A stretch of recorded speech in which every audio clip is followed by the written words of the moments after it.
O episódio da travessia do mar de Tiro e Sidom por Jesus e a cura do surdo com dificuldade de fala, narrado em Marcos 7:31-37, é um momento de profunda ternura divina e restauração humana. Nosso relato começa em uma manhã clara, quando o vento do Mediterrâneo soprava levemente sobre as colinas da Decápole. A multidão, curiosa e sedenta por milagres, seguia Jesus por onde quer que fosse. Os discípulos, cansados mas atentos, observavam os olhares aflitos que se voltavam para o Mestre. Cada rosto trazia uma história, uma necessidade, um pedido silencioso. Entre essas pessoas estava um homem simples, de aparência humilde, que não ouvia nem falava direito. Sua vida fora marcada pelo isolamento, pelos gestos incompreendidos e pelas palavras que nunca pôde pronunciar. Um grupo de amigos desse homem se aproximou de Jesus, movido por fé e esperança. Eles o seguravam pelos braços, guiando-o em meio à multidão. "Senhor", dizia um deles com voz trêmula mas confiante, "por favor, imponha as mãos sobre ele." Jesus, vendo a sinceridade daqueles corações, não respondeu de imediato com palavras. Em vez disso, conduziu o homem para longe da agitação. Havia ali uma intenção profunda. Jesus queria mostrar que o milagre não era espetáculo, mas encontro. O silêncio entre os dois tornou-se a linguagem mais poderosa daquela manhã. O homem observava o rabi fixamente, tentando decifrar seus movimentos. Jesus olhou nos seus olhos e tocou-lhe as orelhas. Depois, com um gesto terno, passou um pouco de saliva na língua do homem. Por fim, levantou os olhos ao céu e suspirou profundamente, como quem se comunica com o próprio Pai. A palavra que se seguiu atravessou a eternidade. Efatá, que significa abra-se. Imediatamente o ar ganhou outro som. Não o vento, não a multidão distante, mas as primeiras vibrações que aquele homem conseguia ouvir. Ele olhou em volta espantado, as lágrimas brotando antes mesmo que pudesse formular qualquer som. Sua língua se soltou e ele começou a falar, tropeçando nas sílabas como uma criança que aprende a nomear o mundo pela primeira vez. Os amigos testemunhas da cena ficaram sem palavras. Um deles gritou: "Ele ouve, ele fala." Outro chorava, incapaz de conter o espanto. Jesus, porém, os advertiu com serenidade: "Não contem isso a ninguém." Mas o milagre era grande demais para ser silenciado. As pessoas espalharam as notícias por toda a região dizendo: "Ele tem feito tudo muito bem. Faz ouvir os surdos e falar os mudos." Aquela afirmação ecoaria por séculos como uma semente de fé lançada no coração da humanidade.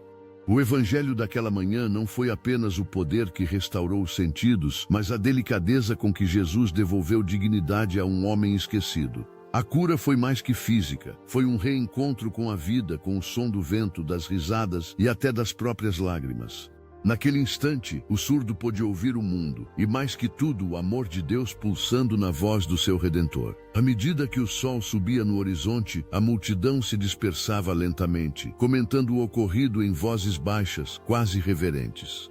Pedro, intrigado, aproximou-se do mestre e perguntou: "Senhor, por que o levou à parte?" Jesus respondeu: "Porque há curas que nascem no silêncio, Pedro. Às vezes, o barulho do mundo impede que se ouça a voz de Deus." O discípulo permaneceu em silêncio, contemplando o homem que agora conversava alegremente com os amigos. Entendeu então que cada gesto de Jesus tinha um propósito que ia além do milagre. Ensinava o coração humano a confiar. Na noite daquele mesmo dia, quando se sentaram à beira da fogueira, alguns ainda comentavam o espanto. João, o mais jovem, falou suavemente: "O surdo não pediu nada, foram seus amigos que creram por ele." Jesus assentiu. Há momentos em que a fé do outro nos carrega quando a nossa falha. Por isso eu digo, ninguém caminha sozinho quando caminha pela fé. Essas palavras caíram como orvalho nos corações cansados dos discípulos. Cada um começou a recordar suas próprias impossibilidades, as áreas mudas e surdas dentro de si, as dores que ainda aguardavam um efatá pessoal. Os dias seguintes trouxeram novos desafios, tempestades e multidões famintas. Ainda assim, aquele milagre permanecia vivo na memória do grupo. Pedro às vezes olhava para os vales e se lembrava do olhar de Jesus voltado ao céu. Tiago contava às aldeias vizinhas a história do homem que voltou a ouvir. E em troca via pessoas se ajoelharem desejosas de experimentar aquele mesmo toque espiritual. O rumor não era de fama, mas de esperança. O surdo curado jamais se afastou muito de sua aldeia. Tornou-se testemunha viva do poder de compaixão do Mestre. Frequentemente sentava com crianças em torno de si e lhes falava sobre o dia em que o céu se abriu para ele. Antes eu não ouvia nem falava, dizia com voz firme, mas aprendi que Deus não precisa de palavras para nos entender. Ele ouve até o coração calado. Sua vida inteira passou a ser um hino de gratidão, e o seu novo som favorito era o riso daqueles que acreditavam no impossível. Essa história inspira até hoje todos os que se sentem presos ao silêncio de alguma dor, seja física, emocional ou espiritual.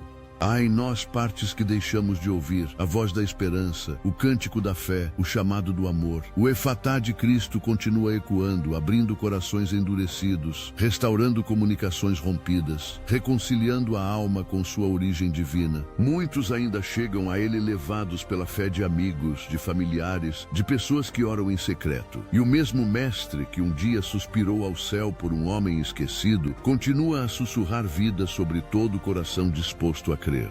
Quando o mundo parece confuso e as vozes da dúvida nos cercam, a lembrança desse episódio convida-nos a procurar o silêncio onde Deus fala. A fé que move o céu não está no espetáculo, mas no encontro pessoal entre o crente e o Criador.